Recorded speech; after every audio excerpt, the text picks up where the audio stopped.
If people can take their seats now, then we'll begin.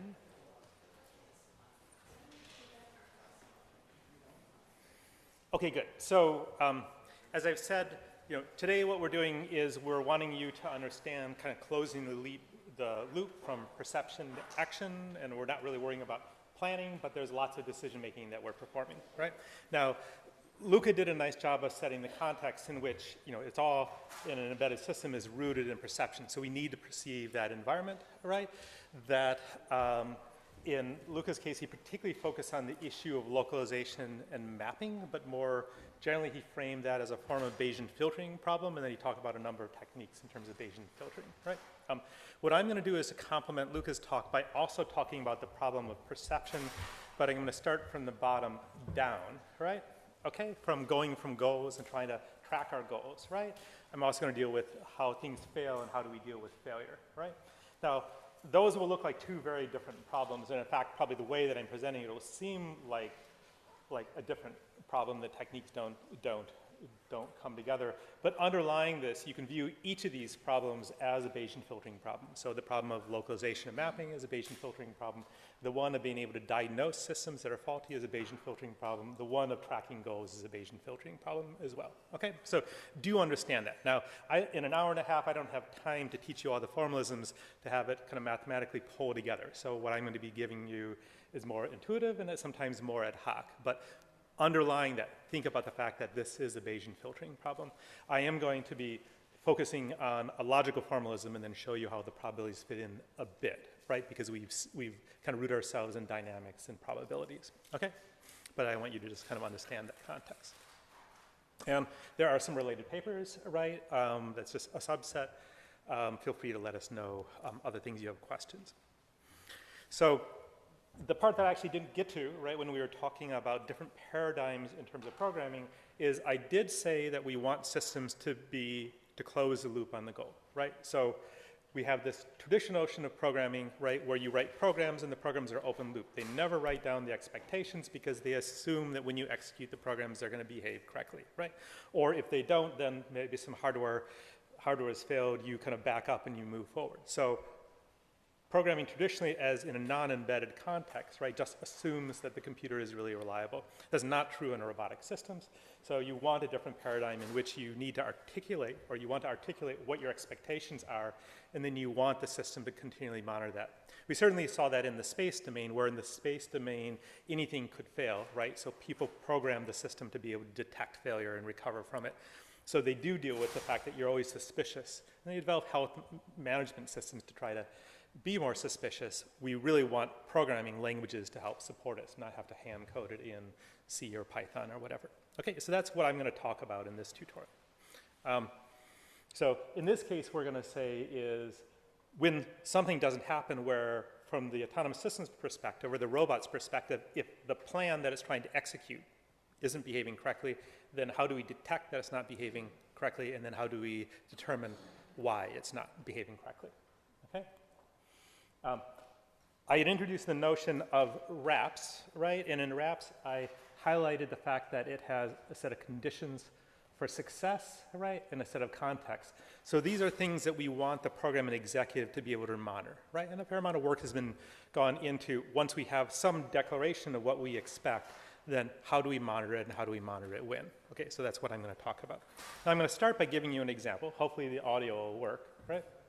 So here's a demo that we had put together. And in the AI community, a lot of work has been gone into block stacking, right? At least in an abstract world. So here's an example of implementing block stacking, right? So in this case, Pedro is going to ask the robot, right, to put the green block on top of the pink, right, on top of the red, right? And he's just going to say make palette, right? And then the robot's going to do it. It has a set of 5 webcams over there, which you can't see, right, which are basically tracking the objects, in this case with fiducial, so that's pretty deep learning. Here's what the robot thinks the environment is, and then the robot is going to be planning. Now, along the way, Pedro is either going to be helping the robot or hindering the robot, right? And then the robot needs to adapt. Now, in order to do this, the robot needs to perceive the environment, which is what this tutorial is about, and then it needs to be able to adapt by replanning. The interesting thing in this case is it's going to be doing activity and motion planning, but activity and motion planners are fast enough today, right, that it can respond quite quickly. So you will see a fairly fluid interaction, right, kind of using more off-the-shelf technologies. So let's see if I can get this started.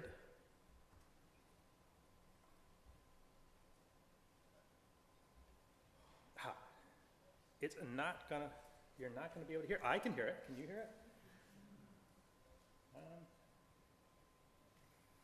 Okay, so Pedro tells the robot, okay, make the palette, right? And so the robot will say, okay, I'm gonna help you out, right? So it starts making the palette. Oh, man. Marlies, do you know how to, you're busily trying to figure out how to get it.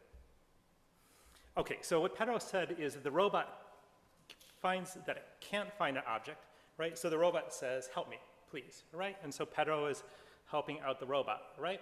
So in this case, the robot couldn't reach the object, right? So the robot asked for that help.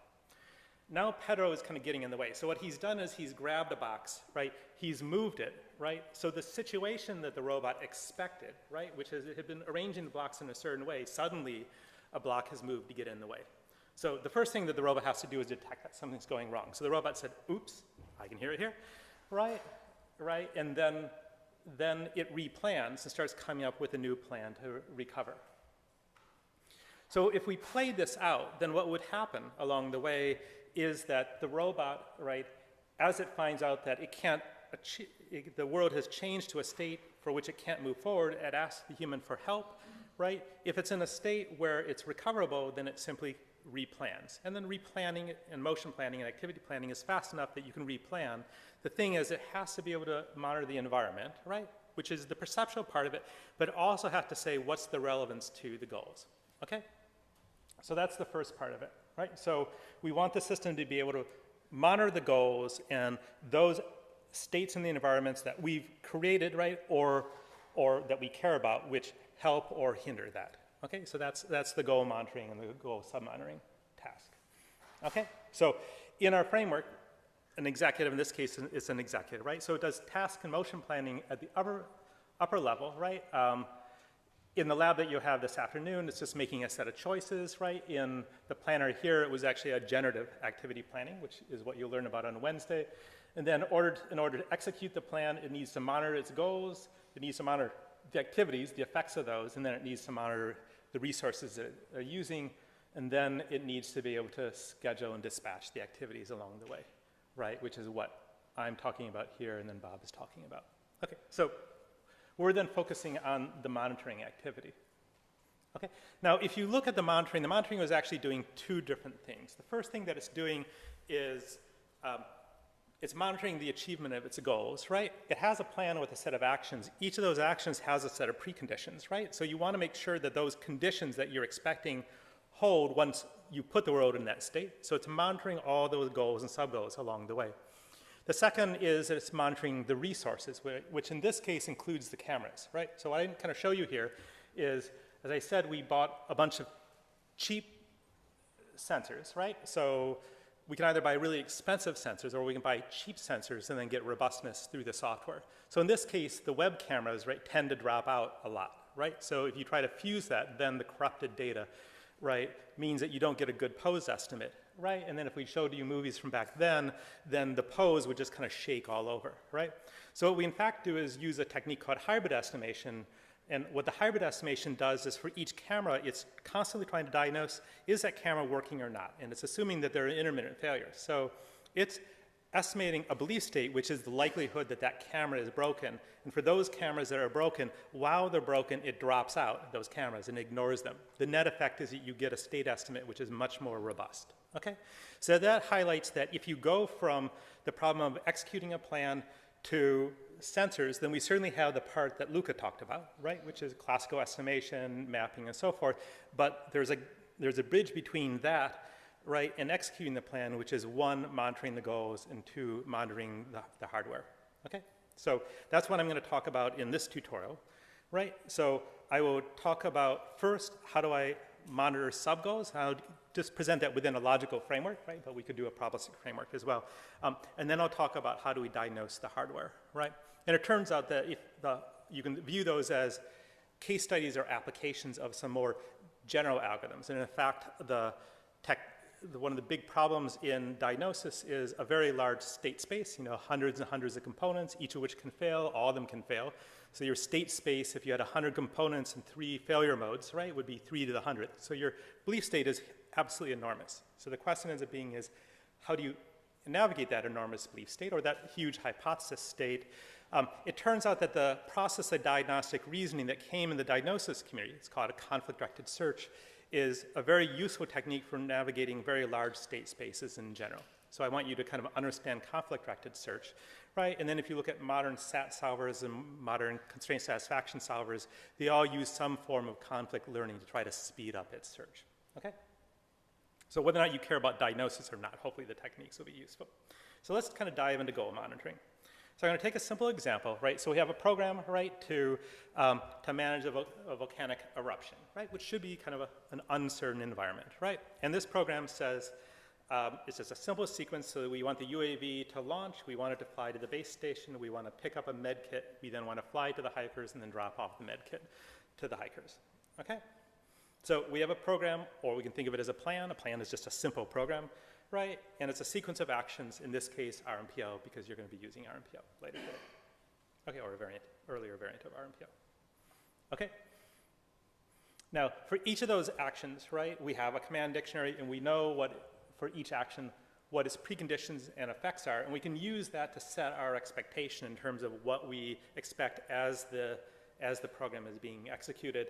And before, I showed you examples of the commands. In this case, our commands will be that we launch, we land, we pick up, we drop off, and then we move between locations. And for each of these actions, we have a set of preconditions and effects. Here it's an RMPL. It could be, in the ICAPS community, it would be the PDDO domain representation. Okay, so here we have our quadcopter. So it launches, right? It flies to the base, right? It picks up the med kit, right? It drops it off to the hikers along the way and gives it to them. The question then now is what could possibly wrong? So kind of help me out. So what are the ways that this plan could fail? Aha, the first problem that I won't even address, but good, that's a hardware failure. So that's the second part. Perfect. Others? Sorry, go ahead. No, I was pointing to you, so I might as well let you say, right? Volcano destroys everything. Interesting. Good. Okay, some others? One that we can deal with. Okay, so package getting robbed. Boston and Cambridge is actually quite safe nowadays. If you come here 40 years ago, a different thing, but just to let you know. Okay, so what we want to do is we want to set the set of expectations, right? There's a lot of things here. We don't necessarily need to know the mechanism, right? And that'll be actually important in diagnosis, right? But we do want to talk about what the expectation is, the fact that that expectation isn't achieved, okay? So we want to set the expectation, right? So in order to do this, we'll just start with one action, right? And if we take one action, then what we do know is the set of things that it required in order to perform the action, right? Which is that to pick up the med kit, we need to be near it, right? And our cargo bay needs to be empty.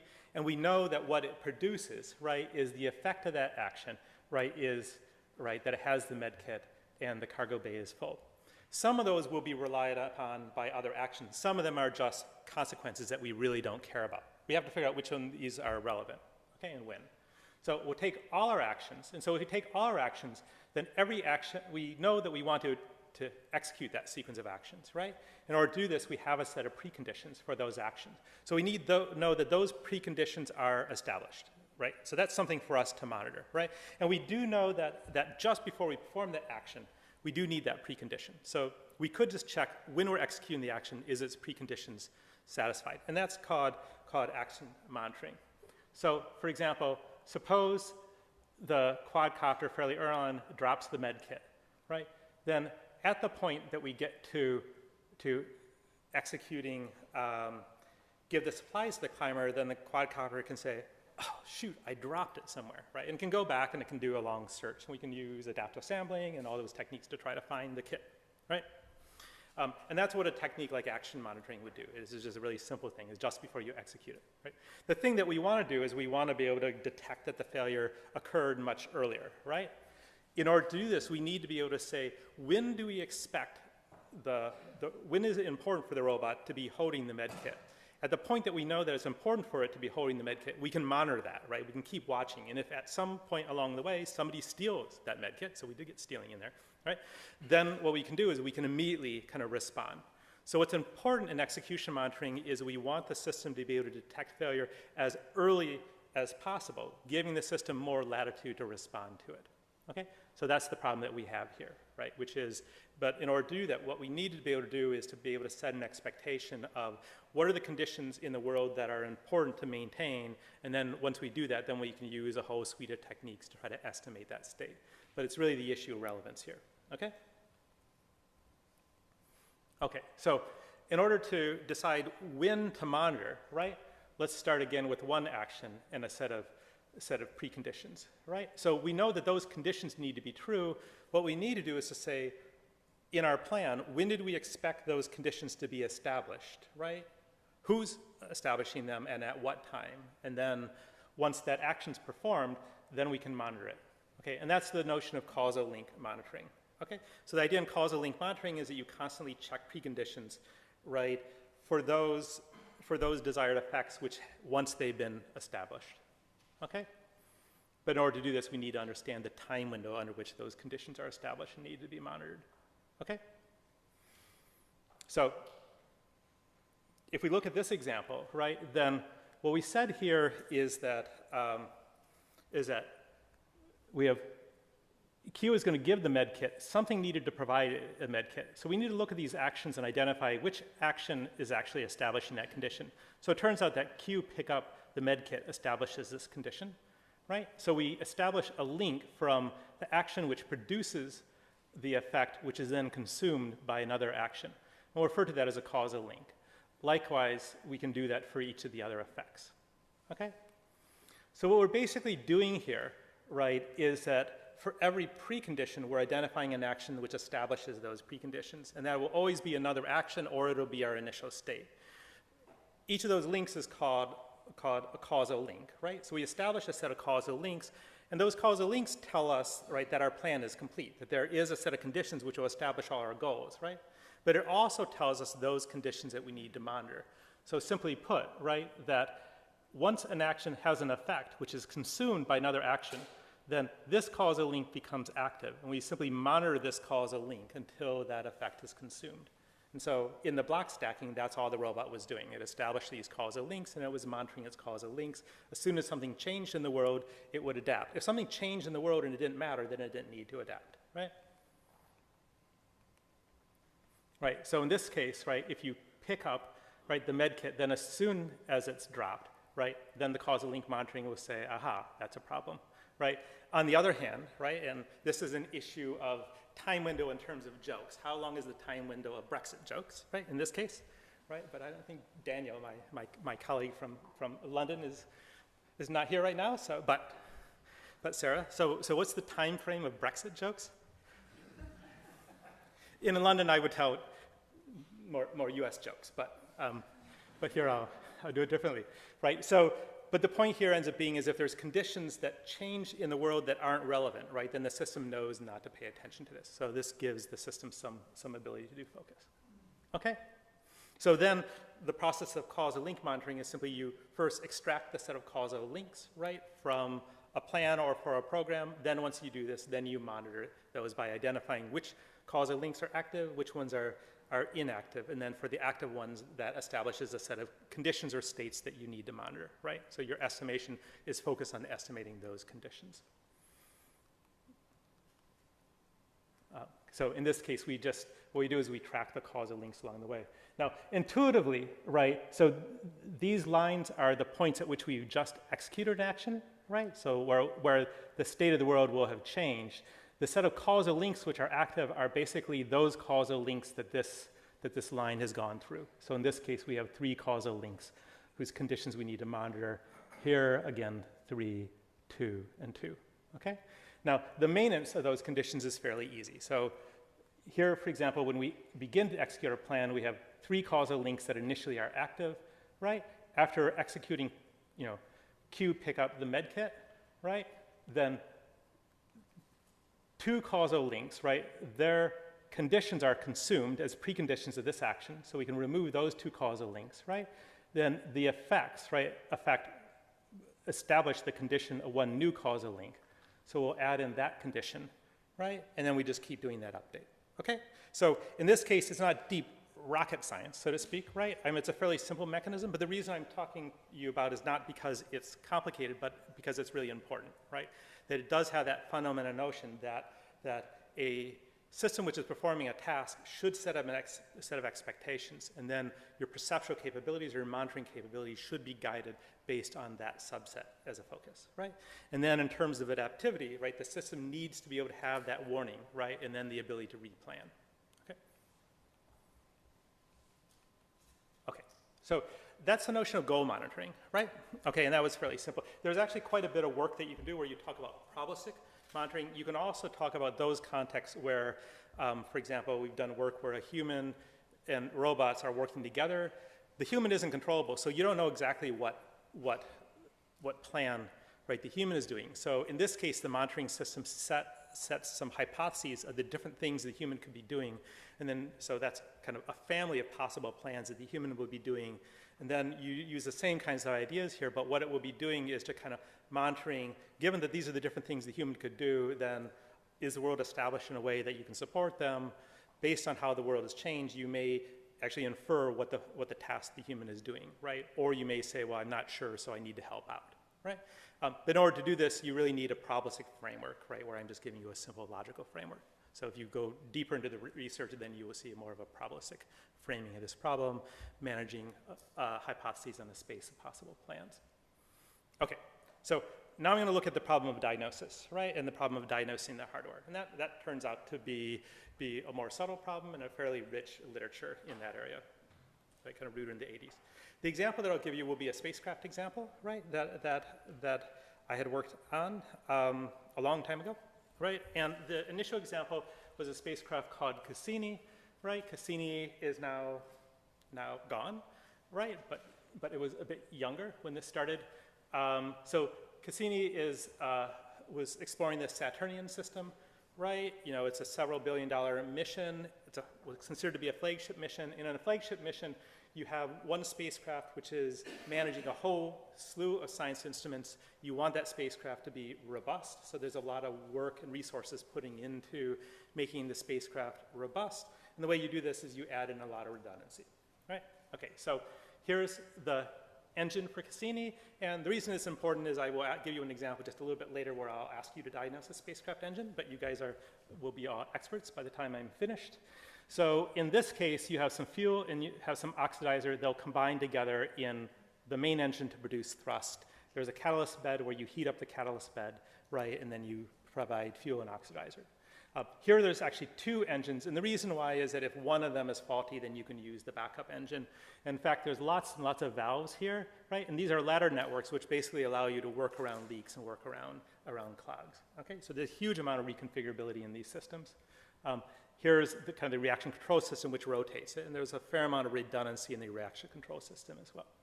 Okay, so the health management problem ends up being is you have about 100 components here, right? Or if you talk about device drivers and the likes, you're maybe talking about 200 components. You're trying to diagnose the cause of failure. You don't have a lot of sensing to observe failure on components directly. So the system is undersensed because sensors tend to fail more often than the components themselves. So you have a system which is undersensed, and what you need to do is to use sensors across the system to try to infer the cause of failure. Okay, so I'm going to give you a simpler example kind of based on Cassini, so I'm going to give you a very simple version of this, right? And remember in the morning when I was talking about kind of languages, I talked about the notion of a state-based language. So I'm going to give you an example of a state-based program, right, for controlling this spacecraft engine, right? So before I was talking about changing the state of the world, which is a fire is going to be out. Now I'm just going to talk about changing the state of the engine, such as the engine should be thrusting, okay? And then the planning or the acting will be controlling the internal devices, right, as opposed to path planning to control the external world. So here I'll have my example. So we have two engines, an engine A, engine B, and I have a camera, right? And what I want to do, right, and the systems engineer will tell you is if I want to insert myself into orbit, right, around Saturn, then I turn off my science camera, right, so I don't have plume impingement, right? I then prepare an engine, right, by pressurizing it and heating up the catalyst bed. I then establish thrust on the engine that I have most experience, which in this case is engine A. And then, so I turn off the science camera, I prepare the engines, and then I thrust the engine. If I can show that engine A is faulty, then I switch to engine B. If engine B's or engine A is thrusting, then I'm done. Okay? So if I write that description down as a program, I can write it fairly directly here, right? So this program here says, in parallel, right, I want to put the two engines in standby, which is a state, right? I've just given short notation for it. It's a state of pressurization, and I want the camera to be off. And then I want to turn, once I've done that, right? So once the engine's in standby and the camera's off, I try to thrust engine A up until it fails, right? I'll stop that if I can prove that engine A has failed, and then at the point that engine A's failed and engine B's ready, then I try to thrust engine B, right? But here it says that once one of those two engines is thrusting, then I can end. Okay, so that's kind of a fairly direct encapsulation of what I had said to you before, right? The thing is that I'm not sending any commands. What I'm doing is I'm setting states.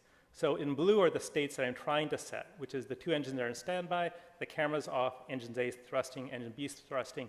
What's shown in red are states of the world that I would like to know. So I'm asking what those states are, but I can't observe them directly, right? So there is a problem of if I want to achieve a state, I can assign the state. I need to call a planner to generate a set of actions to achieve that state, right? But then there's the other problem. If I want to know what the state is and it's not directly observable, then I need my system to be able to estimate that state. So like in causal link monitoring where I had a precondition, I want to know whether that precondition is true. There's other conditions, right, that I may want to know and write in my program. So the system needs to estimate those. Okay, so I'm just going to look in this example of executing this program where we get up to the point where we're invoking engine A thrusting. So we assign the state of the engine to being thrusting, right? And I'm going to take you up to the point where we find that engine A has failed and we need to have engine B thrusting. And we'll just kind of look at the decision-making problem to execute those two steps in the program. Okay, so the program says assign engine A to be thrusting. The execution kernel for the program needs to go through the following 4 steps. The first step is it needs to infer what the state of the components are. So components, valves can be open and closed, device drivers can be on and off, cameras can be on, off, they can be in a failure state, stuck open, resettable, some unknown mode. So the system needs to be able to figure out what mode each of these components is in. So here, the green shows that all the components are working correctly, and then all these valves are closed. Okay, so then it's given, it says, well, its goal is for engine A to be thrusting, so it needs to look at its model and say, how do I achieve thrust? Well, you need fuel and oxidizer, right, to go into the engine to produce thrust, so it figures out how to achieve fuel and oxidizer, so it identifies a set of valves to open, right, for fuel and oxidizer to go in and achieve thrust, right, and then it plans a sequence of actions to open and close those valves. Now, suppose as we do that, right, that the system detects, right, that one of these components is faulty. So it's diagnosing the state along the way. And what it would do in this case, right, or in this case, the system flight demonstrator called Livingston did, right, was to diagnose that one of these valves is broken. In this case, it's stuck closed. And then what the system will say is that it's faulty and it's in a failure state that's not recoverable. Okay?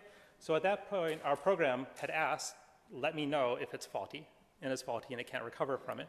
So at that point, we go to the next line in the program, right, which is we go to engine B, and we figure out a configuration for it. So 2 lines of a program, right, but you actually do some fairly sophisticated reasoning, right, to be able to do this, right? So if you look at the reasoning, then up here, it was trying to figure out what the initial state of the system is, and it was figuring out the initial state in terms of what modes components are in.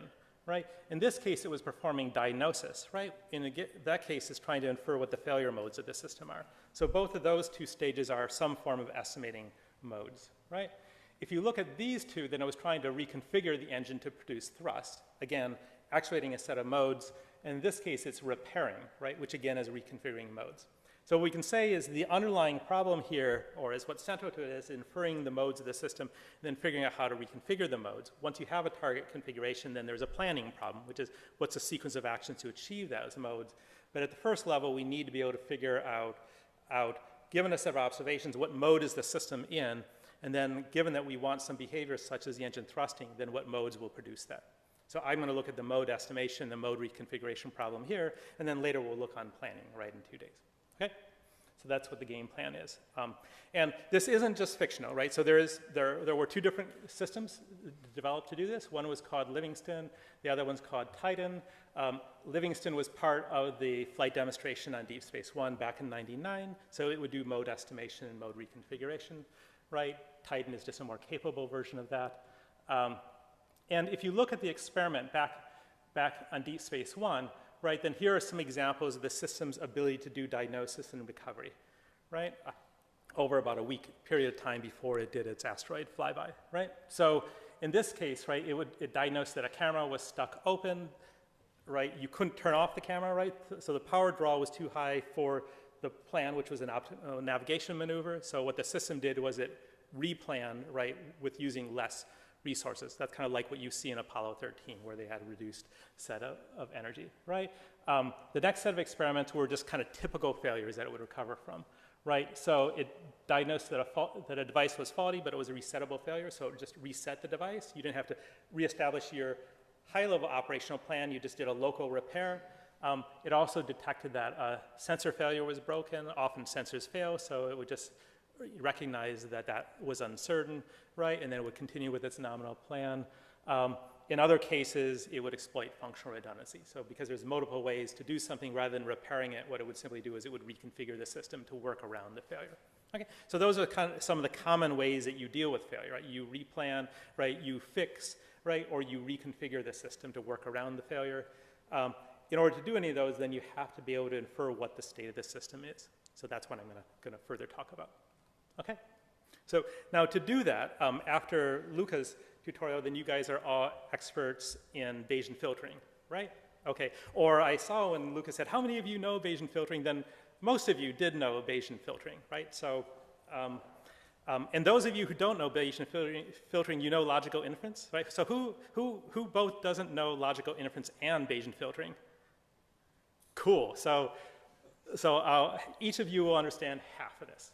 Okay, so if I wanted to infer the state of a system, right? So in the diagnosis problem, if I want to diagnose what's going on, right? Then I would say, what is the state in it? Is the valve broken, right? Is this stuck closed, right? So those questions about what is to infer a distribution on the state of the system is simply that in this case, I don't want to know the detailed state on it. What I want to know is the mode that each component is in, okay? If I want to say, how did I get into this mess, right?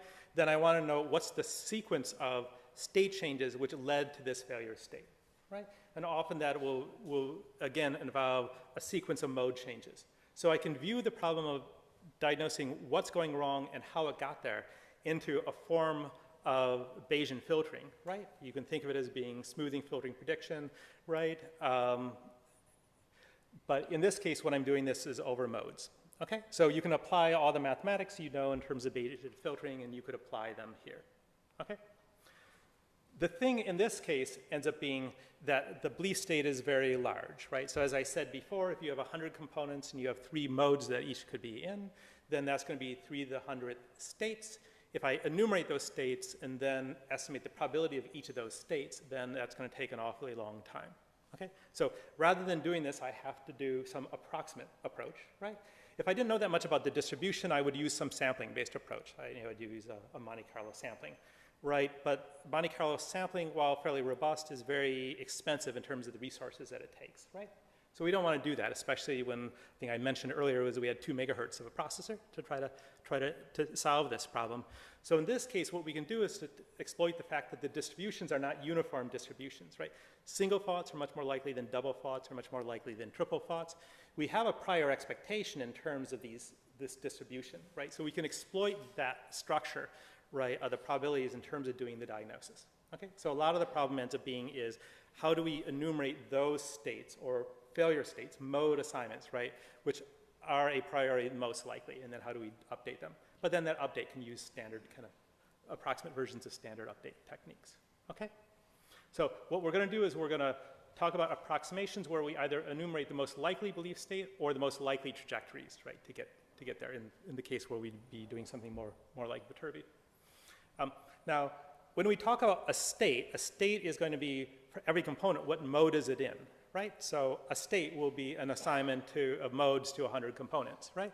So if I do that assignment, I don't have to just generate that explicitly. I can search through this set of assignments. So whenever I talk about the system being in a state or transitioning from one set of modes to another, right, then I can talk about the set of possible transitions by framing it as a tree search, right?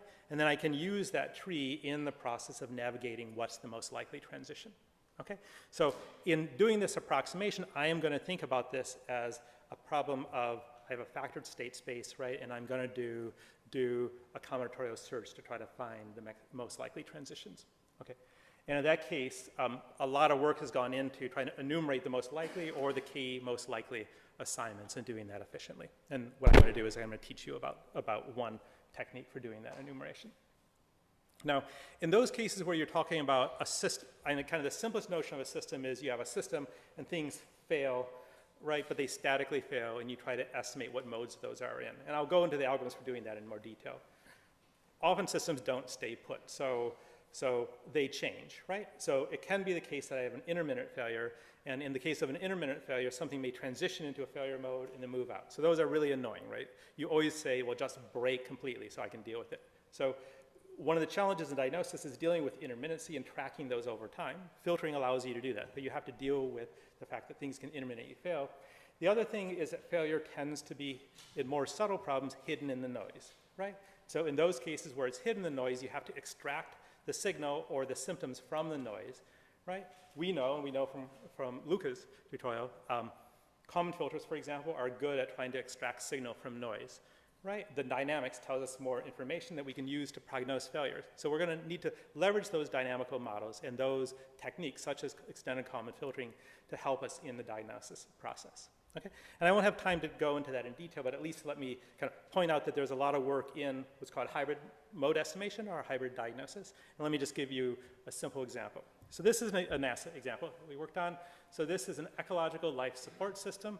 An ecological life support system takes, for example, CO2, converts it back to oxygen, and it uses plants, right, as the processing unit. So, and this is the CO2 level in the plant chamber, right? So if you look at the change in the CO2 level, then it tells a very interesting story, right? So the way that this works, right, is we have a growth chamber here. We have a set of lights, and the lights will improve the efficiency at which the plant goes from CO2 to O2. So when the lights are on, right, then CO2 to O2 is transitioning faster. Plants love CO2, so if you want them to be efficient processing units, then you put lots and lots of CO2 in the chamber. Humans hate CO2. If you want humans to be happy, then you get rid of the CO2, right? Okay, so when an astronaut goes into this chamber, right, then you reduce the CO2, you increase the oxygen level, then the astronaut goes in. When the astronaut leaves, right, then you want to go out. If the airlock interchange is faulty, then you want secondary confirmation about whether or not the astronaut is there or not.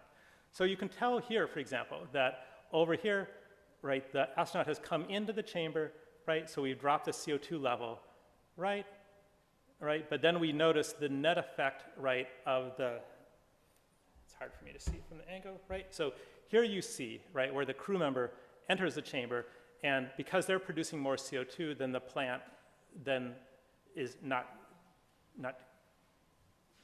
the net effect of more CO2 is simply the CO2 level goes up until it equalizes, right? Over here, we also notice the CO2 level going up. The reason why the CO2 level has gone up here is actually one of the light bulbs is broken, right? So the diagnosis problem is to diagnose, right, failure, for example, in the hardware, such as the switches, the interlock chambers, the lights, right, from a continuous signal. In order to do this, we need to model the dynamics of the system under the different possible modes and estimating the failure modes. Okay, so that's the problem of hybrid mode estimation. But it turns out that you can actually do fairly effective diagnosis or prognosis of the onset of failure, right?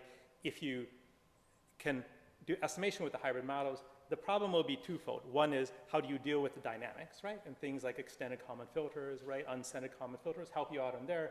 But then the other part that gets you is the combinatorics of the possible mode assignments that you would need to track.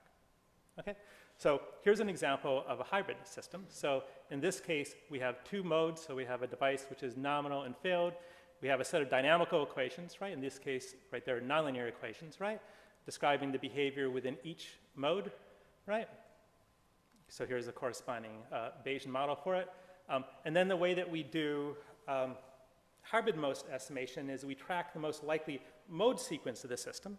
And you can think of that as being like an HMM update, right? The equations are quite appropriate for an HMM update here. So here's the most likely trajectories, but then to estimate the continuous state of the system, then we want to kind of follow behind this trajectory, estimating the continuous state, given that that's that mode sequence. So hybrid estimation techniques are doing a combination of one, searching through a combinatorial space of possible mode assignments, and that I will talk about. Two, tracking state changes over time, which you can think of the discrete transitions as being a generalization of HMM update, right? And then tracking the continuous dynamics, which you think of as a generalization, right, of continuous state estimation. Okay, so that's how you would apply Bayesian filtering to estimate these. What I'm going to do is to just focus on then the problem of how do we navigate through the combinatorics of possible combinations of transitions or mode assignments. Okay, so I'm going to look at a much simpler problem, which is what I'll refer to as the static mode estimation problem. Right, that I have a set of component modes, a set of behaviors. The behaviors, rather than being ODEs, they're just going to be a set of logical constraints, right? When it moves into a mode assignment, then it just stays there, and I'm not going to try to worry about how do I get there. I'm just going to try to figure out what are the consistent mode assignments given my observations, and then what are the likely mode assignments. Okay, so here's the diagnosis example. I'll just do this a little bit quickly, right? But now you all know how to operate spacecraft engines, right? So this is a shuttle. I forget which shuttle launch this is. How many people know what a shuttle is? Good, good. It hasn't been forgotten yet. Okay, so this was STS-93, and the following symptoms were observed, right? So the engine temperature sensor was high, right? The guidance and navigation system detected that there was a low thrust. The liquid oxygen level was low, and the hydrogen level was low. Okay, okay. So the question now ends up being is, what's going on? So who can tell me why I'm getting a high temperature, low liquid oxygen and hydrogen, right, and low thrust?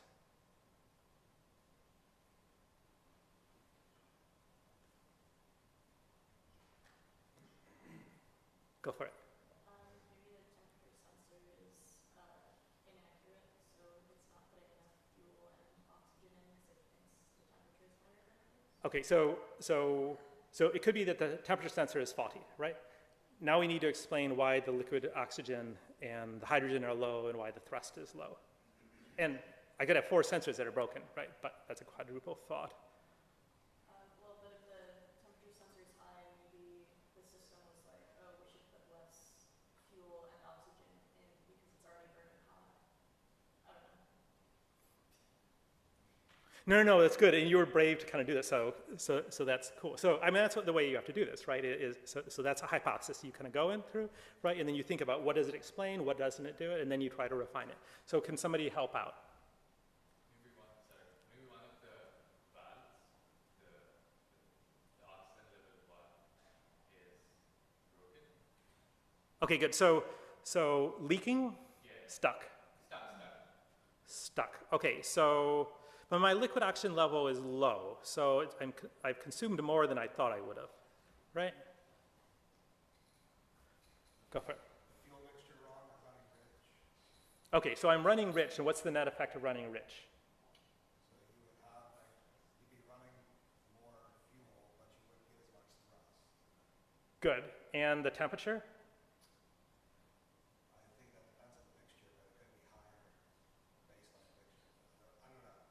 Okay, so that's good because that hypothesis is actually explaining a number of different symptoms that are going on. Just about all of them. There's kind of, how did that happen, right? Is kind of what we're missing. But I mean, you're somehow producing some water vapor, O2 gives to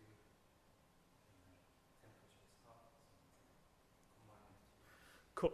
So this is the process that you have to go through. And if you're involved in failure investigations, right, then they have to agree on some really bizarre kind of failures, right? If I had some more time, I would tell you about some of those, right? But But so this is good, right? So if you actually look at what ended up happening, right, it turns out that the problem was a liquid hydrogen tank leak, right? Now, how did that reduce to get to your point, which was correct, right? Which is that the system isn't in an optimal operating condition.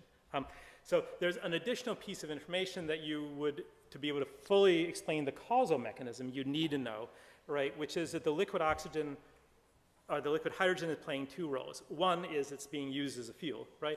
But the second is being used as a coolant, right? So it's wrapped around the engine, it cools the engine, right? So with a liquid hydrogen leak, then it's not cooling as effectively. That causes the engine to run hot.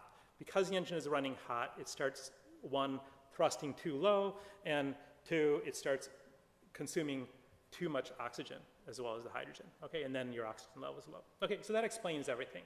Okay? Now, a couple of things that you can take away from this is we did need to entertain a number of hypotheses. We did diagnose what was wrong with those hypotheses, and then we figured out how to recover from those, or what did we learn from one to come up with the next one. So this process of generating hypotheses, right, analyzing them, identifying the flaws of them, and using that to guide our exploration is very fundamental, right? Another one is that we want to use our model where we can, right? It's a fairly complicated mechanism, but we may not know a complete model, right? So we may not be able to explain everything. So don't assume that you have all failure models, okay? And there's probably other lessons that you can absorb, but I think that's good enough for now. Okay, so I'm going to start with a much simpler example, right? An example called Polycell, and its only purpose is to be simple and to highlight some examples. So this is going to be a digital example where I have ones and zeros, right, going in. I have an AND gate, so I have 3 AND gates, and then I have 2 exclusive OR gates, right? An AND gate is kind of what you expect. 2 ones in produces a 1 out. An exclusive OR says that if one but not both inputs is 1, then output a 1, right? But if both are 0 or both are 1, then output is 0, okay? And I can do prediction from them, right? So for example, if A and C are 1, then the AND produces a 1 on X, right? On A2, if I provide 1 and a 0, then outputs a 0. Then the exclusive OR says only one of its inputs a 1, so I output a 1, okay? So that's just to kind of set up the example. Now we'll use this example to talk about diagnosis. So the problem of diagnosis in general, right? Because if you look at the diagnostic process, as humans, we're always doing diagnosis, right? It's a process of given a set of observations and a model of a system, right? Then try to identify what disagrees between our model and what we've observed, right? And then come up with a diagnosis which accounts for those symptoms, okay? So as stated here, you can view detective work as that, right? You can figure out trying to understand your relationship with somebody else as a diagnostic process, right? So it's actually quite general. It's the notion that we have some hypothesis space and we have some way of generating those hypotheses and then testing those hypotheses. So in this example, right, suppose I have these inputs and I've observed the output f to be equal to 0, but my models allowed me to predict that f is equal to 1, okay? Then in this case, my observations and my model disagree. And the process of inference identifies the disagreement, and then I can learn from that disagreement, okay? So there's one disagreement, right? Now, if I talk about what could have caused the failure, right, then one cause of failure would be that A1's broken, right? And A1 produces an incorrect value, not a 1, and the net effect, for example, is that x is 0 and then x2 is equal to 0, right? Okay, and so it produces an output of 0, right? It's also the case that x1 could be faulty as well, right? Right, it's just outputting a 0 directly. Can anybody tell me any other likely diagnoses? Pardon me? Good. So, can you elaborate? Both of them give the opposite reading. So, even though A1 is functioning properly, A2 is that X1 gives the wrong answer, but since both of them are improper, X2 gives the right. Okay, so that's the classic principle that we learned as a kid, which is 2 wrongs make a right, right? So, in this case, right, A2 has produced a failure, and A3 is masking that failure, right? It's also the case that X2 could be broken, right? So it could be that A2 is broken, right? But X2's output is stuck at 1, right? So it's outputting the correct behavior even though it's getting the wrong input, okay? So these are the 2 single point failures, but if you consider multiple points of failure, then there's quite a few different diagnoses. In fact, everything could be broken, right? It happens to be that everything's broken in a way that it manifests itself this way. If I want a complete algorithm, then it does need to entertain, right, that everything is broken, right? When it needs to entertain that is the question, right? But for completeness, eventually it needs to be able to get there if it has to. Okay? Now, when I use the word account for, and the word account for is very important, right? Very nebulous, right? Account for could mean predict, right? It could be consistent with, right? And I'll argue that it should be consistent with. So the problem is that I don't have all failure models, right? And so I can't always predict my observations, right? So I need to be able to do something weaker. So what I need to be able to do is, given that my model of the world is never complete, I still can do some diagnosis. And the diagnosis that I do is to say, well, I don't know how that component is broken, but I believe it's broken because if it was working correctly, it wouldn't manifest the behavior that I have. So I can use logical consistency to try to help me in ruling out hypotheses because that hypothesis is not consistent with what I've observed. So that's the notion of consistency-based diagnosis, okay? So we'll talk about a diagnosis, right, where a diagnosis is an assignment of modes for components which is consistent with the observations, but I'll bias myself by explanation when I fold in the probabilities, okay? I'll then add in the additional notion of the way that I'm going to deal with failure, right, is that if I don't know how something's broken, then I don't know anything about it, right? So I can put that in my model. So my model says, I don't know anything about that component. And that corresponds to throwing away any constraints I had for that model. So the way that you deal with a failure that you haven't seen before, right? Or in general, if you don't have a failure model, is if you hypothesize that something's broken, then you suspend its model. It's called a constraint suspension. And then you say it can do anything possible. If it could do anything that's possible, then would that be consistent with what I've observed? If it's not consistent with what I've observed, then you can rule out that component, okay? Okay, the last thing that we need to deal with is the fact that not just single points of failures, multiple points of failures occur, so I need to be able to deal with the full multiple point of failure diagnosis problem, and that's where it becomes exponential. So in this case, I'm simply gonna frame the diagnosis problem as given us a model of each component where it has a set of modes. A diagnosis is a mode assignment, right? One mode per each component. Okay, so then I'm finally kind of finished with the modeling part. So now I can just tell you what the diagnosis problem is. So the consistency-based diagnosis problem, right? Oh, sorry, I have one more thing before I do that. So let me just kind of be clear about what I mean then by diagnosis. So I'll introduce the term candidate. So a candidate mode assignment is simply an assignment of modes for every component, right? So that's a hypothesis of a cause of failure, right? If it's consistent with my model and my observations, right, then I consider that to be a diagnosis. So the diagnosis is simply all mode assignments which are consistent with my observation in the model, okay? So that's a logical view on this, okay? So if you look at what we had before, right, then when we said A1's being broken, so I'll use U for the unknown mode to say it's broken, but I don't know how, right? So in this case, it says that if A1 is broken, I suspend its constraints, right? The behavior of the overall system is now consistent. The symptom of F equals 1 I can no longer predict, so that's a valid diagnosis, right? X1 is unknown is also consistent, right? A2 alone is not, right? That in particular, if I do this prediction here, right, then I predict, right, that G is equal to 0, right, doing this funky kind of backward propagation, but I observe 1, so that's not consistent, right? But then we kind of resolve this other symptom, right, by suspending either X2 is unknown or the example that you gave earlier, which is that A2 is unknown. Okay, so those are in fact the 4 diagnoses that we had come up with together beforehand. Okay, and those come out from a consistency-based approach using constraint suspension. Now the thing to note here is that these are minimal, right? So every diagnosis is an extension of one of these sets, right? If I remove any assignment from one of those sets, then it's no longer a diagnosis.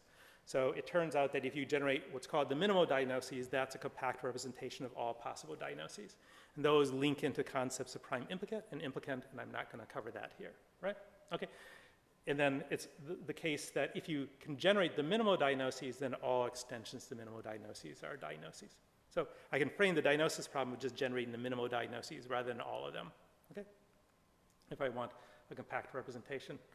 Now, before, when we showed the execution of the state-based program, the first thing we did was we confirmed what component modes that we were in, and then we did diagnosis. So we want to know what nominal modes or correct modes the system is in, as well as the faulty modes.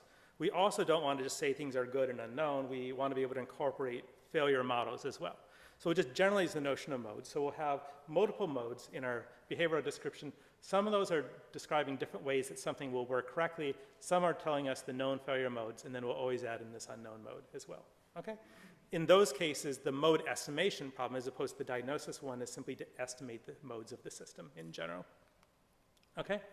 So here's then the framing of the problem. So the mode estimation problem is we have a set of state variables, right, and a set of mode variables. The mode variables are going to be discrete. The state variables could be discrete or continuous, right? What we want to do is to identify an assignment to the mode variables, right? We have a set of observables, which is a subset of the mode variables and the state variables. Now, in order to infer a mode assignment, we have a model, and the model is going to be a structure, right? In this case, it's a physical structure, but it could be a set of interactions in a biological process, right? And then there's a set of components or processes, right? Right? And then what we have is a model for each of those processes, right? Or components. And those models are structured as a set of modes and then behaviors within those modes, okay? And then we say that for each process or component, its behaviors are all associated with modes, and it always has the unknown mode, okay? Then the diagnosis problem is to find all mode assignments, right? That is assignments to the mode variables x, right? Which are consistent with my observations, right, and my model. So that simply means that given a mode assignment, there is an assignment to the remaining variables of y, which is consistent with my model and the observations. Okay, so is that clear? No probabilities at this point, right? Okay, but that'll come in. So in this case, we don't require knowing a failure model, right? But the problem ends up being is the net effect is that we can have a lot of these diagnoses which say it's broken in an unknown way. So we've expanded the space of possible diagnoses a lot. So the thing that, the problem with that is it will generate so many diagnoses, right? It's always possible that everything's broken, that there's no way that we can act. So to figure out how to act, we need to rank these diagnoses, and we'll rank them based on probability. Okay, so that's where that becomes a Bayesian problem. Okay? Now, we want to be able to do this without making the problem of acquiring the Bayesian model too difficult, right? So I'm going to, in this case, introduce a few simplifying assumptions, right, which will allow you to do a probabilistic inference, but to make it easier, right? And I'll only touch on this. But you can view this as an instance of Bayesian filtering. Okay, so I'm just going to look at the static case. So the static case is we want to compute the probability of a mode assignment given a set of observations. I can use the Bayes rule, right? So in Bayes rule, I can say that the probability of x given O is basically the observation function, which is the probability of some observation given x times the prior probability of x, okay? So I want to compute those two probabilities, but I'm just going to make it easier without having to specify a lot of probabilities, right? Okay, so I'm going to assume a priori that failures are independent. And you don't have to get married to this, but this is just kind of pedagogical for you to understand it. So a priori, I'm going to assume that things fail independently, though they can couple through the observations. And it turns out that that's usually true for hardware design system. So as long as I know the prior probability of failure of each component, then I can compute the prior probability of a mode assignment, right? Then what I'm going to do is to say for the observation probability, I do have a set of logical constraints, right? I don't have additional probabilities, but the logical constraints tell me what's inconsistent and hence has zero probability, right? If I assume that all else being equal, right, different observations are equally likely, or in different consistent models are equally likely, then I can use model counting to estimate a probability, right? So what we'll do is we can still do a probabilistic inference even though we have a logical model. So I'm just going to give you, for the purpose of today, a very simple model. I can talk offline about more sophisticated versions. But here what we're going to do is to say, in order to compute the probability of an observation given x, right, then if two different observations are consistent with a mode assignment, then we'll say that they're equally likely. Now, how does that help me out here? So if I kind of back up to this example, right, then here I can say, for example, that C could be either stuck at 0 or unknown, right? Or it could be stuck at 1. If C was stuck at 1, right, then it's inconsistent with the observation. So the probability of the observation 0, given that I'm stuck at 1, is 0. So I've estimated that probability quite accurately, right? In the case where I have stuck at 0, right, it predicts 0. So there's only one observation which is consistent with it, right?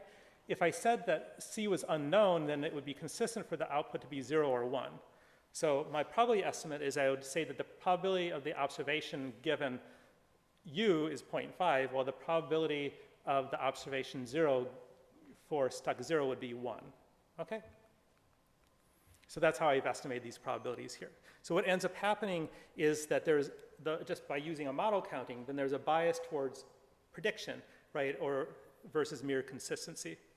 The net effect is if I look at this problem and I enumerate the set of possible mode assignments given only an observation on the input, then I can cover most of the probability density space, like 98.6, right, by my prior distribution using only 6 mode assignments, right?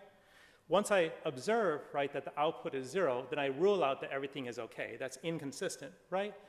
Then the other diagnoses that I have, their probability goes up. But those that actually predict the observation go up substantially more than those which are merely consistent, or by twice as much.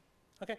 So the point in this case is with a logical model, you can still do probabilistic inference, right? But you can gain a fair amount of information with that logical model. You can add in additional probabilities. You can refine the way that you estimate the observation probability, right? But you can get the power of logical inference on top of the probabilistic inference. And what you'll see, for example, today is that some of the fastest exact solvers, right, for Bayesian inference basically take a Bayes net, reformulate that into a weighted SAT problem, and then do weighted model counting. And we're basically doing a form of model counting here. Okay, so I've all talked about mode estimation. If I was trying to reconfigure the modes of the system, remember I said I could reconfigure and repair, this would almost be the same problem. The only difference is that rather than being consistent with a set of observations, I have some goals such as achieving thrust, and I want to prove that I can achieve thrust. So rather than being consistent, I want to logically entail. It turns out you can turn entailment into inconsistency, so it becomes an unsat problem as opposed to a sat problem. The only point here is that if I solve the mode estimation problem, I can do reconfiguration and other kinds of planning as well. And we'll go back to that in a moment. Okay? Okay, so that's the notion of mode estimation, right? So I've given you the simplest case. The question ends up being is, how do I enumerate this mode assignment effectively? So that's what I'm going to focus on here. Okay. Good. Okay, so what I'm going to do is to say that mode estimation is an instance of a form of optimization or enumeration problem, right? Right? So in this case, mode estimation is what's the k most likely mode estimates. So in general, I can refer to an optimal satisfiability problem as a set of decision variables, right? Each of which has a finite domain and some objective function over that. In this case, x will be a set of mode variables, and then f will be likelihood, right? And then I have a set of constraints, which is my model, which is both over the decision variables x and an additional set of variables y, okay? And so then the problem is, right, to find the leading assignment, so not just the optimal solution, the k best solutions, right, which are consistent with my observation. So like a constraint optimization problem, but I'm enumerating the best solutions, okay? So I can take my diagnosis problem, frame it as an opset problem. I can take my Boolean variables such as 1 and 0. I can take my mode variables. I can enforce the fact that I can only assign one value for each of those variables by a set of logical clauses. I can take my modal constraints and code those as a set of logical implications, and then I can reduce that into, for example, a set of clauses, and then I can use an off-the-shelf SAT solver to check consistency. Okay? So what I'm doing is I'm going to factor the problem into finding an assignment to a set of modes and then use some off-the-shelf solver to check consistency. Okay?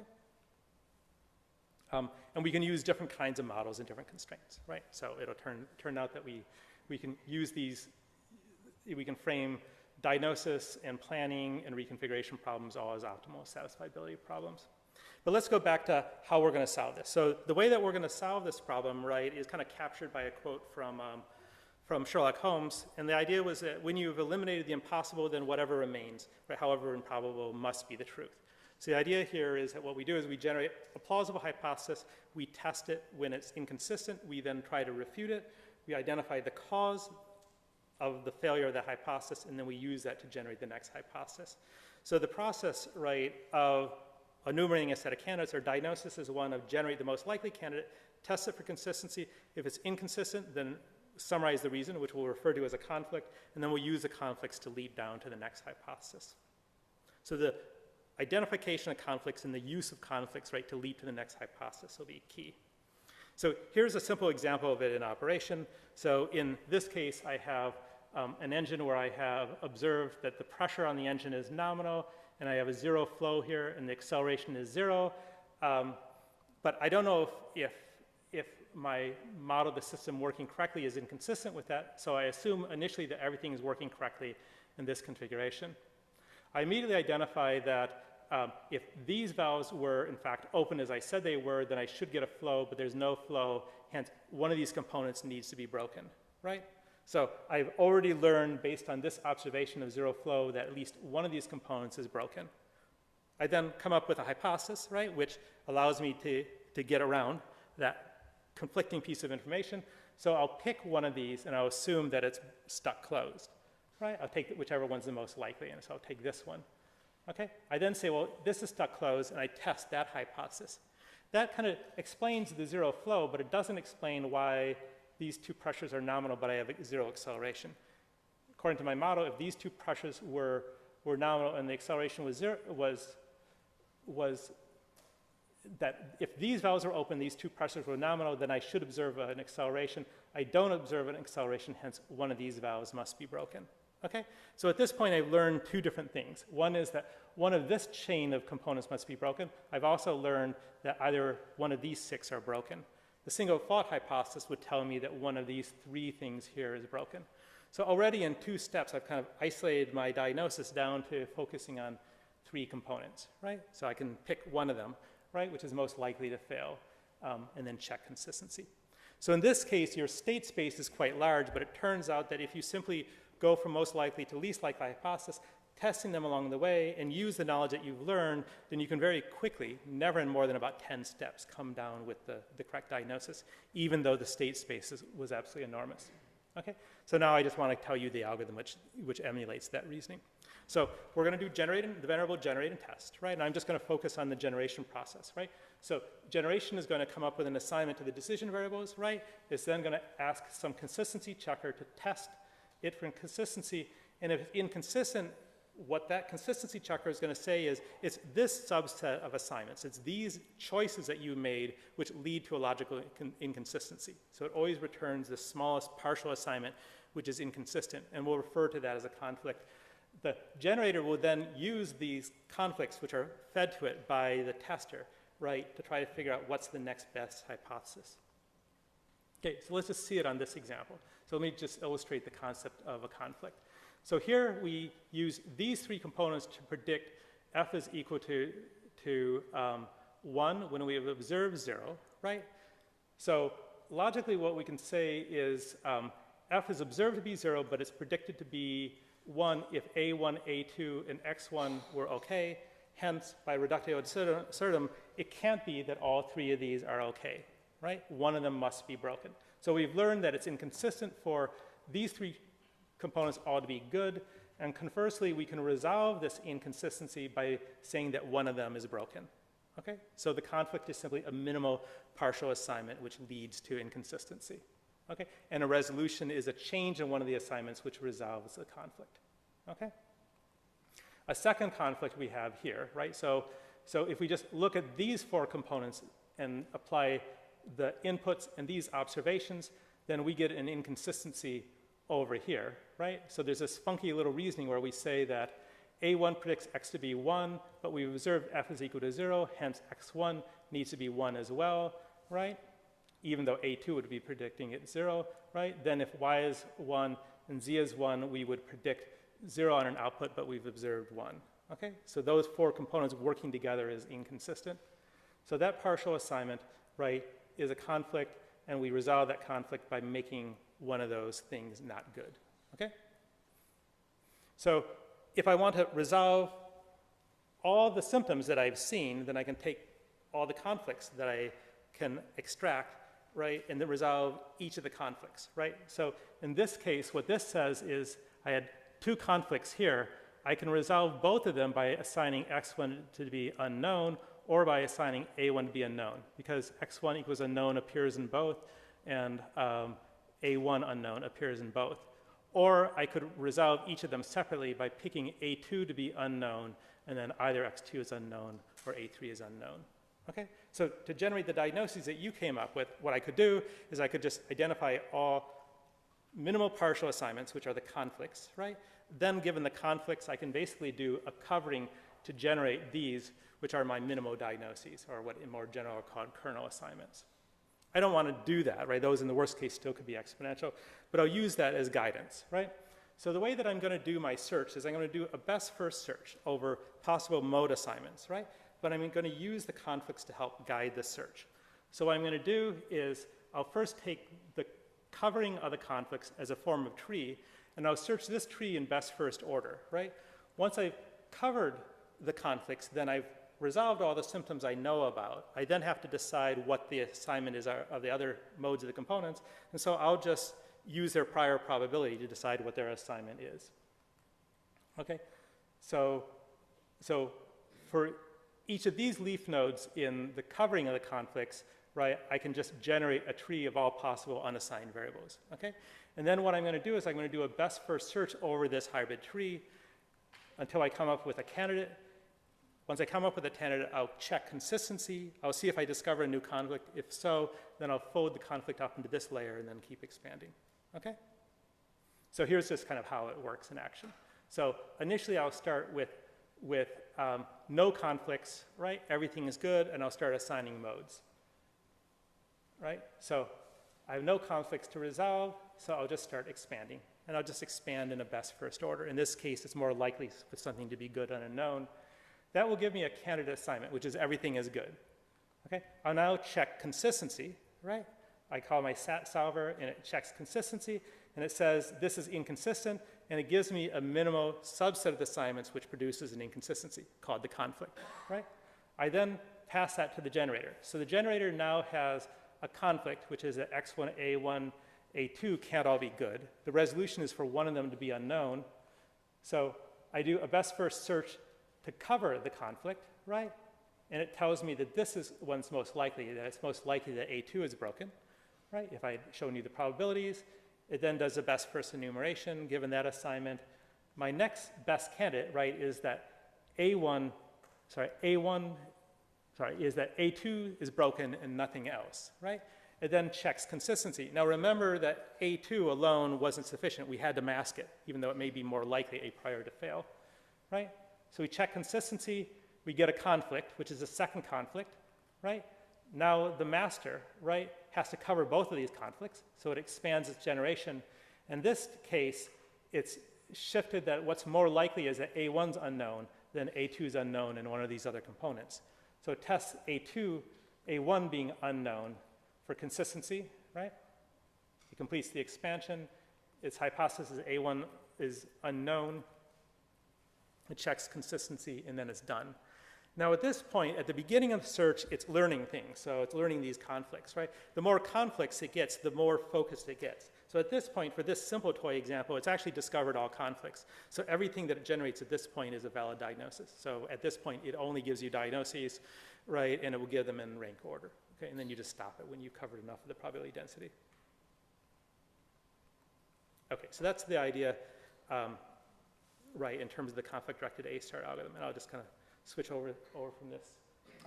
Okay, so that's kind of the idea of conflict-directed search, and it kind of emerged from the diagnosis community.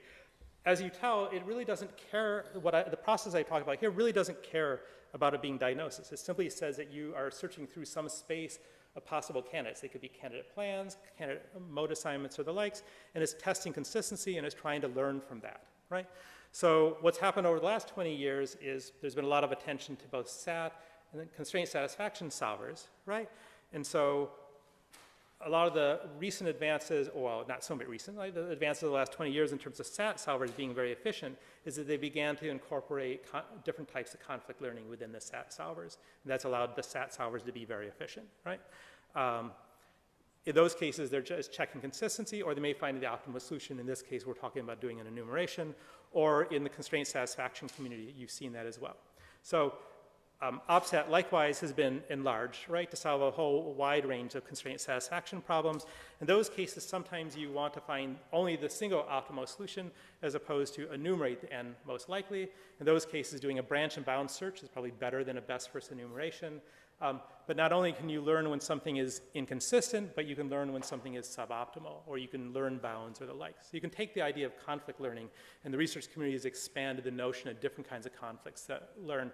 But generally what you're trying to do is that any time you learn that something isn't good, it's inconsistent, or it's not good enough, then you say, what is the root cause of that not being very good, and can you generalize that, and then you fold that into the generator. And then the techniques that you'll be using in the lab, although you're not going to be using diagnosis in the afternoon, we'll be leveraging a conflict-directed search. Okay, so I'm going to just touch briefly on the notion of programs that can reconfigure, right? So before, what I showed you is a plan which we had a set of nested choices, right? In order to check, to find the assignment of those choices, then it's going to be solving an OPSAT problem. In this case, it's going to be searching through a set of choices which are active, right, subject to a set of temporal constraints. So in this case, when you're checking consistency, you're checking temporal consistency, which is what Bob's going to be talking about, as opposed to logical inference. But again, you're navigating a hypothesis space. The problem of mode reconfiguration, likewise, is another optimal satisfiability problem. Okay, and the idea is if you just combine these methods, then you can get different kinds of programming paradigms, right? So I kind of gave you the notional goal monitoring, right, reconfiguration, non-termistic choice. So you can use what's in this tutorial to blend different kinds of programming paradigms for that. And then Bob's going to talk about different kinds of temporal models, ones which durations are controllable and others are uncontrollable. And you can mix them and match them to develop different programming paradigms. Or at least we're 15 minutes, right? Now, did you have any luck with the audio? Not exactly. So we're going to see what happens here. Okay, so the thing that I wanted to do, right, was to talk about a different use of diagnosis, right? So far we've assumed the program is correct, right, but something has gone wrong with the environment or with our resources. So now what we're going to do is we're going to say, suppose the program that we've been given or the plan that we've been given from the user is incorrect. Then can we interact with the user to try to help them to debug the problems in their specification? And it turns out you can use really the same kinds of algorithms and constraint suspension there. Okay, so a typical thing that happens, right, never happens to you, never happens to me, but with other people, right, they often plan to do too much, right? They put too many slides in their talk, for example, right? Right, or we plan to do too much to study, right? Okay, so we're often oversubscribed. It means that we rush around, we get into accidents. So it's a big cause of accidents, right, in traffic, right, is people being oversubscribed. So you like systems to try to help you make sure that you're not too oversubscribed, right? So you might want to say, oh, I really want to see the premiere of this movie tonight, right? But the system, in our system called Uhura, in our naming convention says, sorry, no, you cannot, right? You need to submit your project by midnight, and that will keep you busy until 11. You don't have enough time, right? Okay, so that's a problem of being inconsistent. So you want a system to help you identify that you're going to fail, pinpoint the cause of failure, and then make some recommendations of how to resolve that. Well, I just talked about a system which would detect inconsistency, pinpoint the cause of inconsistency, and propose ways to resolve that inconsistency. So we can apply it to this problem as well. And this would be really cool if you could hear the audio, all right? So we'll see what happens. So there's a set of captions here. So to deal with exactly this problem. So we'll see if the captions are effective enough. So this is but will probably be even worse. It probably won't even play. Oh no, it is playing.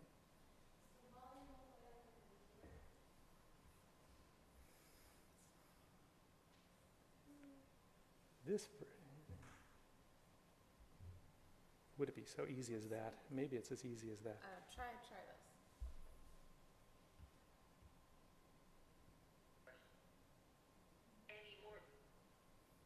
So for some reason, it's not going through the HDMI, but we will solve that.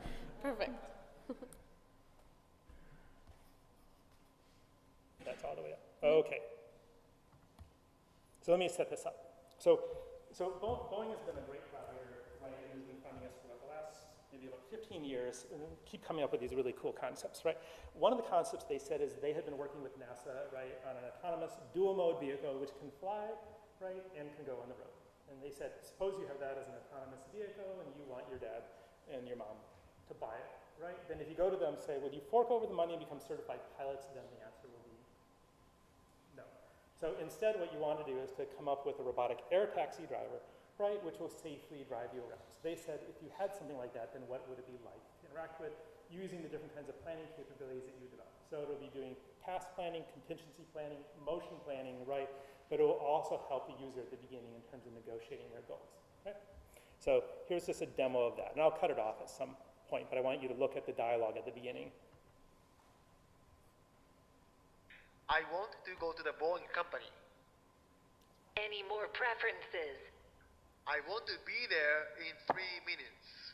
Anything else? I want to stop at Leisureland. Any other requirement? No. We cannot get there in 3 minutes, but we can get there in 6 minutes. That's fine. Okay. I have a valid plan. Okay, so I'm turning off the sound here to speak. What it will then do is it will plan a route for the vehicle. It knows two things. One is that you want to get to the airport in time, and two, that you don't know turbulence. It actually has a notion of how much risk that you're willing to accept of going through a weather storm versus the risk of not getting to your destination, and it will reason about those risk factors. And that we cover on Friday dash kind of be talking about a piece of that, right? It is solving a scheduling problem, right, which is what Bob's going to be talking about next. It is doing a contingency planning problem, and that is really a causal planning problem that Shlomo Zilberstein will be presenting on Friday as well. So there's a lot of planning that's going on here. But really what I wanted you to think about at this point was the dialogue at the beginning. And so what the user did is it said, here's a set of goals that I'm trying to achieve, right? And then the system said, no, I can't achieve it, and then made some recommendations. So what was going on there? So it really, the system there, which is Uhura, is using the mode estimation algorithm that I gave you here. Some extensions to it, but it's kind of that basic idea. So the idea here is that as humans, right, we come up with these oversubscribed goals. So Uhura's job is to identify user goals that are oversubscribed. That is, they're mutually inconsistent, right? And those goals we'll think of as being an abstract plan. So we're trying to find why the abstract plan that the user has provided is not executable, right? We then want to pinpoint which subsets of those goals which are inconsistent, and then we want to perform relaxations to those goals which restore consistency, which we can think of as a form of constraint suspension, right? So we do explain the source of inconsistency as a conflict. We then suspend constraints, right, through a kernel generation process, which is that funky tree search that I showed you before. Now, we want to be a little bit careful about dropping things. So if we said, for example, what we want to do is to fly to the gas station, get some gas, and then go to the airport, and then the system says, I can't do it. Would you like to not go to the gas station, or would you like to not get to the airport, right? You're not going to be happy with that. So you really want to relax your constraints a little bit, right? So if you were, for example, going to eat, right, then rather than saying either you don't eat or you skip your flight, what the system should say is, why don't we spend a little bit less time to eat? And what did we have here? We kind of constrained the amount of time for you to eat lunch less, so we recommended some places closer by, right, that you could achieve, right? So that's what's going on here. So we have the notion of not just suspending constraints, but continuously relaxing them and then weaken them. And then we have a richer representation of the problem, right, than the logical formulation I gave you earlier. In this case, it's called a disjunctive linear program. Okay, so let me just kind of walk you through the reasoning that it went through in that little snippet of dialogue, right? So we had a dialogue management system that now today, right, with the echo, everybody in the likes who know dialogue systems, and so those are very good at doing speech recognition and doing natural language parsing, right, and coupling with a database. So we have a dialogue management system at the beginning, and we've used a number of different vendors over the last 10 or so years. We then have a system called Uhura, right, and Uhura has the job of interacting with the user kind of through the logical dialogue, right, and then interacting with the planners, which is Kurt, which is an activity planner, with scheduling, and then Sulu, which is a motion planner, okay? So Uhura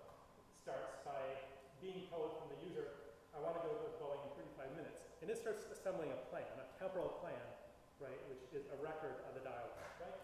So when the user says, I want to go to Boeing in 35 minutes, it says that okay, I want to leave home and arrive at Boeing, and I want to do it within 35 minutes. So it writes down that constraint and this goal of arriving at Boeing, right? It then says I want to stop at Tacoma Airport for 20 to 30 minutes. So it says there's these two activities, which is to arrive and depart Tacoma. The period of time where I'm at Tacoma is 20 to 30 minutes, right? And then Uhura takes that as the set of goals, the schematic temporal plan, and says, Kirk and Sulu, can you come up with an executable plan? So they generate the best plan that they can come up with, right? And then come back, right? And augment the set of constraints, right, based on the best plan that it could come up with. And the best thing it could come up with is it would take 10 to 15 minutes, right, to get to Tacoma, right? And it would take 10 to 15 minutes to go from Tacoma to Boeing. If you look at those temporal constraints, right, then we look at what's in blue, which are the requirements, right, and what's in red, which is what's executable, then they're inconsistent, right? So in particular, if we look at these here, right, then I needed to leave Tacoma within 25 minutes, but the earliest I can leave is 30 minutes, right? So I need an extra 5 minutes somewhere.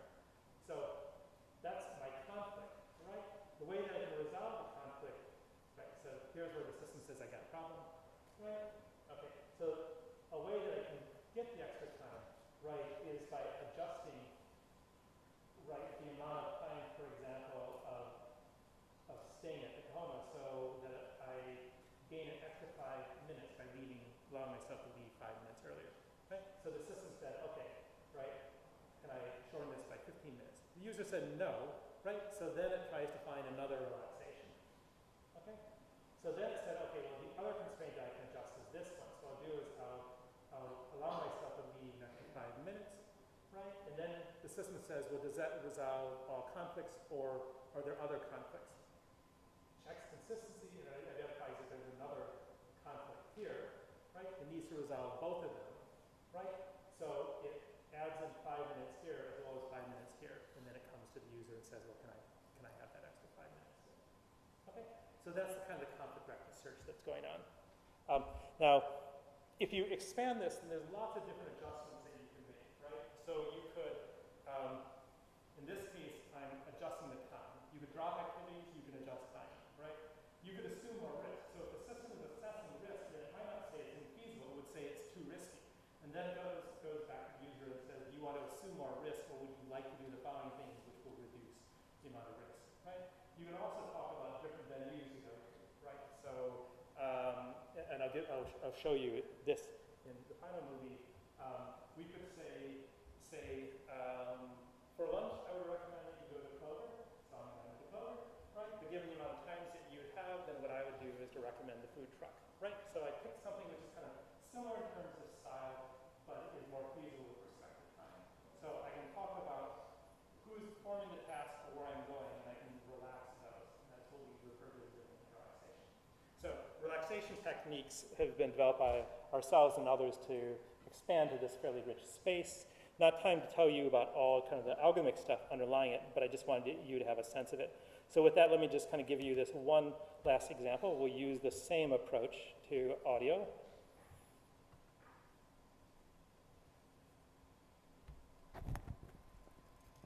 No, that's not going to talk it off, so you have to see it.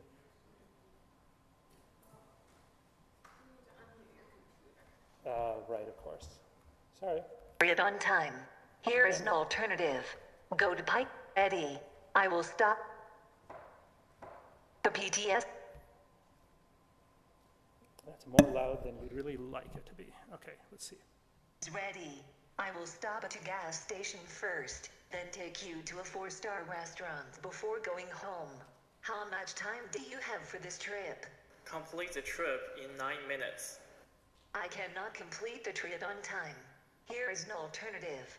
Go to Pike Place Market for dinner, and relax the trip duration from 9 minutes to 11 minutes. Is that okay? No. I can take you to a 2-star restaurant, rather than a 4-star restaurant, and only relax the duration from 9 minutes to 10 minutes. Is that okay? No. I can take you to Burger King rather than 2-star restaurant and complete the trip on time. Is that okay? That's fine. Okay, shall we start? Yes. Okay, sit back, relax, and enjoy this trip. Good. So the only thing you might say is, why didn't it recommend Burger King at first, after all, right? But, what is interesting if you kind of look at these kinds of things, so we kind of understand the relaxation process very well. It depends on the preference model. So in these kinds of systems, what you like to be able to do is, as it's having the dialogue, what it will do is it'll have a baseline preference, but it tries to learn more about what your preference is. So we'll kind of browse the web and we'll learn a preference model, which is what we guided here. But now what we're doing is to try to understand how do you actively refine the user model. Okay, so that just kind of gives you a bit of a sense of that. So to wrap up, right? So the first thing that I want you to understand is that self-monitoring is essential both in robotic languages, right, and in architectures, right? For building robust cognitive robots, right?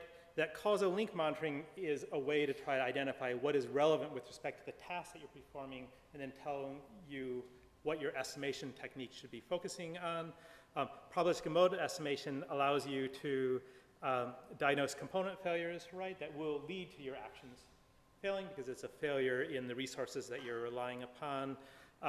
Conflict-directed search, although it emerged in the problem domain of diagnosis, is fairly powerful as a technique for navigating very large combinatorial spaces, right? Both when you're dealing with consistency, but also when you have some notion of an objective function, right? And its expertise is to identify the cause of failure, and in those cases where the cause is few, it then allows the technique to very effectively prune out large portions of your state space without doing enumeration. Finally, if you take this notion of suspension and more generally talk about it as relaxation, then it provides a fairly effective way of trying to improve a system's robustness, not by trying to achieve everything, but trying to figure out that subset that you can really preserve, right, while throwing away those things needed to restore consistency. Okay, so that's my part in terms of monitoring, right? And so with these last tutorials, we've really kind of focused on more the perception and monitoring part. Now what we'll talk about is on the acting side, but saying how much can you do without actually generating new plans. So Bob, if you want to start setting up while I take any questions people have. So are there any questions?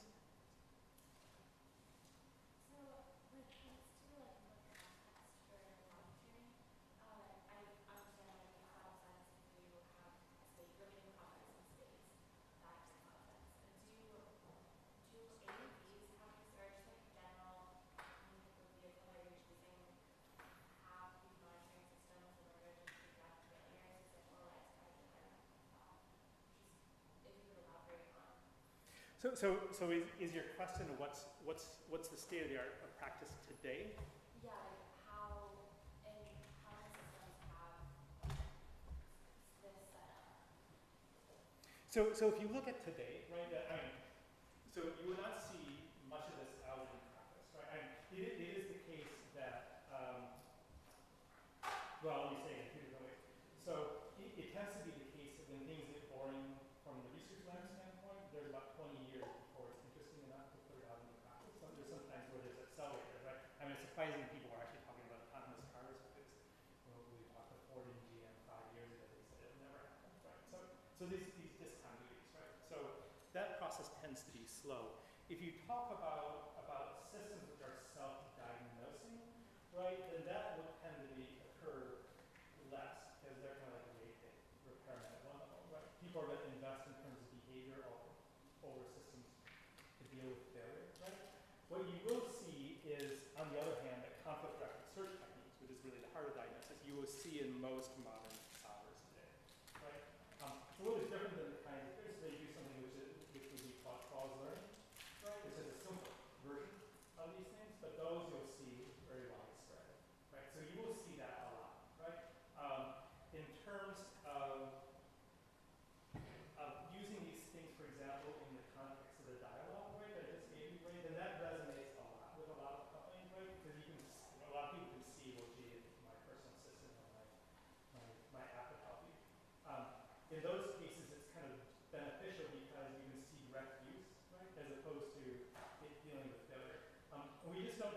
see enough kind of deployment of robotic systems, right, to be able to see it. So what you'll see at NASA, right, so NASA did a lot of investment in this research, right, kind of in the 80s and 90s, right? But the way that NASA deals with robustness is they use human skill sets, right, to look at these, right? Because you're talking about a spacecraft which is a couple $1 billion, right? I mean, there's a number of other people who can kind of speak to this more authoritatively than I did late NASA about 20 years ago.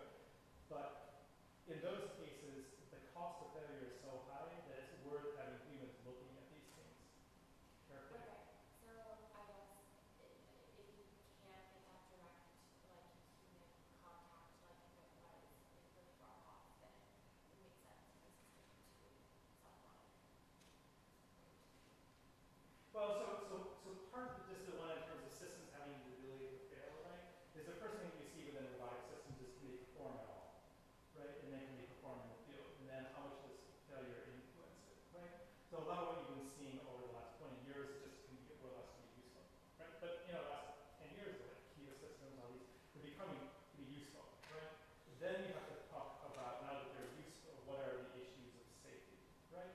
So, so for example, a lot of the warehousing companies have been talking to me because now that they have a couple hundred robots in the warehouse, moving Kia-style robots, they are failing, and that's disrupting the flow, right? So you'll see it there. In terms of underwater, we're just kind of getting to the point where we can do these autonomous underwater missions, right? What we're doing right now is make sure that it doesn't stumble into a dangerous situation. And then we're operating them for a day or so. When we start talking about doing observatories, right, which will operate on months, then you want the system to self-diagnose and limp home rather than having to go and get them. So I think it's really in this next wave where you're really seeing that you need these kinds of capabilities. Good. Other questions? Okay, good. Then, oh yes, we do have a break, don't we? Okay. So we're going to take a shorter break, a 15-minute break, so we'll be back at 3:05. There is more coffee and cookies outside, so stretch your legs.